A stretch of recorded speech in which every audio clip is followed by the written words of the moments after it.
गांव सो रहा था। एक अजीब सी खामोशी छाई हुई थी। पेड़ों के बीच से ठंडी हवा चल रही थी।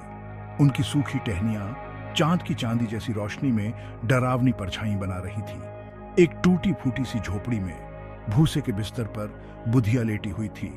उसका कमजोर शरीर खांसने से हिल रहा था, जो खामोशी में गूंज रहा था। हवा में बीमारी और मौत की गंध फैली हुई थी।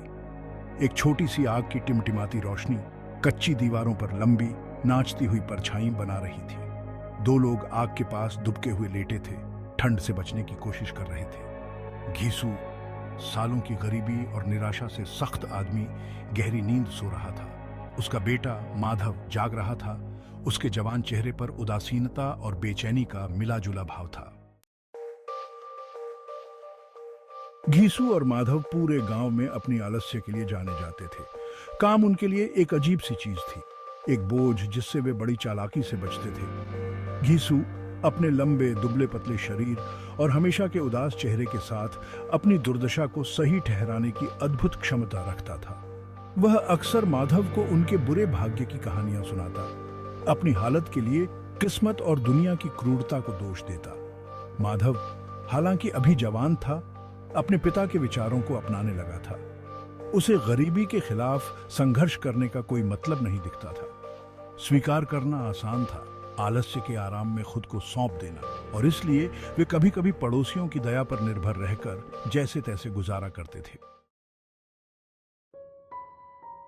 वो वैसे भी मरने वाली है, घीसू बुदबुदाया, माधव से ज्यादा खुद से। वह बुधिया की बात कर रहा था, उसकी बीमार पत्नी और माधव की मां। उसकी आवाज में एक अजीब सा इस्तीफा और उदासीनता का मिश्रण था, जैसे वह किसी प्रियजन की आसन्न मृत्यु के बारे में नहीं, बल्कि मौसम पर चर्चा कर रहा हो। ऐसा क्यों कह रहे हो पिताजी? माधव ने पूछा। उसकी आवाज खामोशी में फुसफुसाहट की तरह थी। उसकी सामान्य उदासीनता के बावजूद उसके अंदर एक बेचैनी सी छा गई। अपनी मां की मृत्यु का विचार, हालांकि पूरी तरह से अवांछनीय नहीं था, उसके अंदर एक अजीब सा डर पैदा कर रहा था। दुनिया का दस्तूर है बेटा, घीसू ने जवाब दिया। उसकी आवाज में एक अजीब सी उदासीनता भरी हुई थी।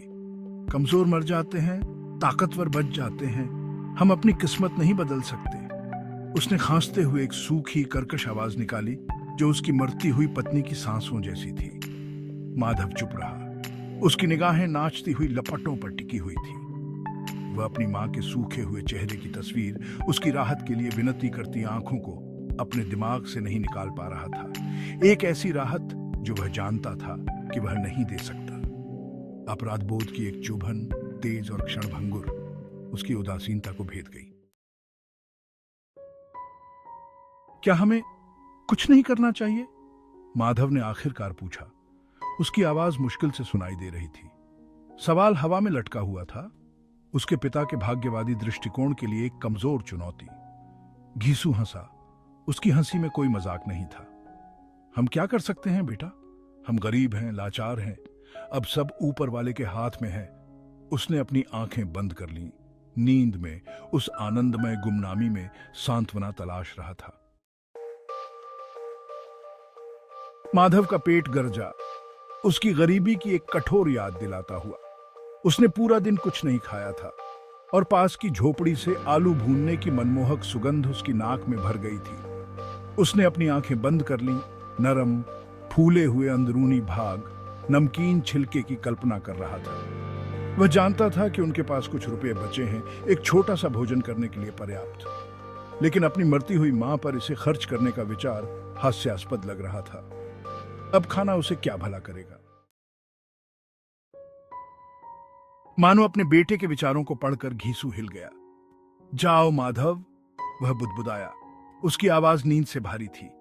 हमें कुछ आलू ला दे, हमने पूरा दिन कुछ नहीं खाया है। माधव झिझका। उसकी मां का सूखा हुआ चेहरा उसकी आंखों के सामने घूम गया। क्या वह सचमुच अपनी भूख को उसकी आखिरी सांसों से ऊपर रख सकता था? तभी झोपड़ी में एक भयानक सन्नाटा छा गया। रात भर चलने वाली घर्राहट बंद हो गई। टिमटिमाती आग की लौ धुंधली पड़ने लगी, मानो किसी आत्मा के जाने को स्वीकार कर रही हो। माधव का दिल जोर जोर से धड़कने लगा। उसने अपने पिता की तरफ देखा, जो आंखें बंद किए पड़े थे। क्या वह सो रहे थे, या उन्होंने भी हवा में आए बदलाव को महसूस किया था? वह निश्चितता जो अब छोटी सी झोपड़ी में व्याप्त थी। घीसू ने अपनी आंखें खोली। उसकी निगाह माधव से मिली। उसके तूफानी चेहरे पर एक अजीब सी, लगभग शांतिपूर्ण अभिव्यक्ति छा गई। वो चली गई। वह फुसफुसाया, साफ दिख रही बात कह रहा था। माधव ने भावनाओं के एक अजीब से मिश्रण को अपने ऊपर छाते हुए महसूस किया। राहत, अपराधबोध और एक गहरा दुख जिसे वह समझ नहीं पा रहा था। उसकी मां, वह महिला जिसने उसे इस दुनिया में लाया था, चली गई थी और वह बस अपने खाली पेट के बारे में सोच सकता था। जा बेटा, घीसू ने कहा। उसकी आवाज फिर से अपनी सामान्य कर्कशता में लौट आई। कुछ आलू ले आ, हमें सुबह के लिए अपनी ताकत की जरूरत होगी। वह रुका। उसके होठों पर एक कड़वी मुस्कान तैर गई। आखिरकार किसी को तो गांव वालों को हमारे नुकसान की खबर देनी होगी। और इस तरह जैसे ही भोर की पहली किरण झोपड़ी की दरारों से अंदर आई, माधव ठंडी सुबह की हवा में बाहर निकल गया। उसने अपने हाथ में कुछ रुपए पकड़े हुए थे। उसके दुख के बोझ पर उसकी भूख को मिटाने की आदिम इच्छा हावी थी।